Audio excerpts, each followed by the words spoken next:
ನೋಡಿ, ಜಿಬಿಎ ಕೇಂದ್ರ ಕಚೇರಿಯಲ್ಲಿ ಜಿಬಿಎ ಅಧಿಕಾರಿಗಳ ಜೊತೆ ಬೆಂಗಳೂರು ನಗರಾಭಿವೃದ್ಧಿ ಸಚಿವರಾದಂತಹ ಕೃಷ್ಣ ಬೈರೇಗೌಡ ಅವರು ಸಭೆಯನ್ನು ನಡೆಸ್ತಾ ಇದ್ದಾರೆ.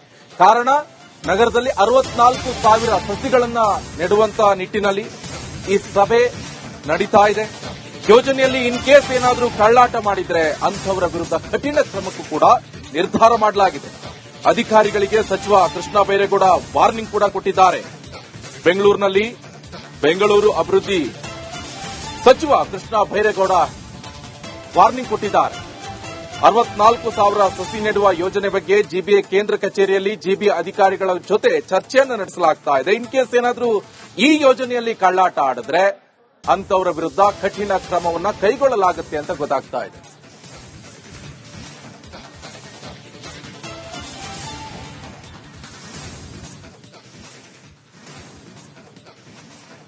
ನೋಡಿ, ಜಿಬಿಎ ಕೇಂದ್ರ ಕಚೇರಿಯಲ್ಲಿ ಜಿಬಿಎ ಅಧಿಕಾರಿಗಳ ಜೊತೆ ಬೆಂಗಳೂರು ನಗರಾಭಿವೃದ್ಧಿ ಸಚಿವರಾದಂತಹ ಕೃಷ್ಣ ಬೈರೇಗೌಡ ಅವರು ಸಭೆಯನ್ನು ನಡೆಸ್ತಾ ಇದ್ದಾರೆ. ಕಾರಣ, ನಗರದಲ್ಲಿ 64,000 ಸಸಿಗಳನ್ನ ನೆಡುವಂತಹ ನಿಟ್ಟಿನಲ್ಲಿ ಈ ಸಭೆ ನಡೀತಾ ಇದೆ. ಯೋಜನೆಯಲ್ಲಿ ಇನ್ ಕೇಸ್ ಏನಾದರೂ ಕಳ್ಳಾಟ ಮಾಡಿದ್ರೆ ಅಂತವರ ವಿರುದ್ಧ ಕಠಿಣ ಕ್ರಮಕ್ಕೂ ಕೂಡ ನಿರ್ಧಾರ ಮಾಡಲಾಗಿದೆ. ಅಧಿಕಾರಿಗಳಿಗೆ ಸಚಿವ ಕೃಷ್ಣ ಬೈರೇಗೌಡ ವಾರ್ನಿಂಗ್ ಕೂಡ ಕೊಟ್ಟಿದ್ದಾರೆ.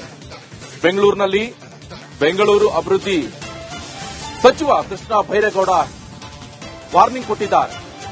64,000 ಸಸಿ ನೆಡುವ ಯೋಜನೆ ಬಗ್ಗೆ ಜಿಬಿಎ ಕೇಂದ್ರ ಕಚೇರಿಯಲ್ಲಿ ಜಿಬಿಎ ಅಧಿಕಾರಿಗಳ ಜೊತೆ ಚರ್ಚೆಯನ್ನು ನಡೆಸಲಾಗ್ತಾ ಇದೆ. ಇನ್ ಕೇಸ್ ಏನಾದರೂ ಈ ಯೋಜನೆಯಲ್ಲಿ ಕಳ್ಳಾಟ ಆಡಿದ್ರೆ ಅಂತವರ ವಿರುದ್ಧ ಕಠಿಣ ಕ್ರಮವನ್ನ ಕೈಗೊಳ್ಳಲಾಗುತ್ತೆ ಅಂತ ಗೊತ್ತಾಗ್ತಾ ಇದೆ.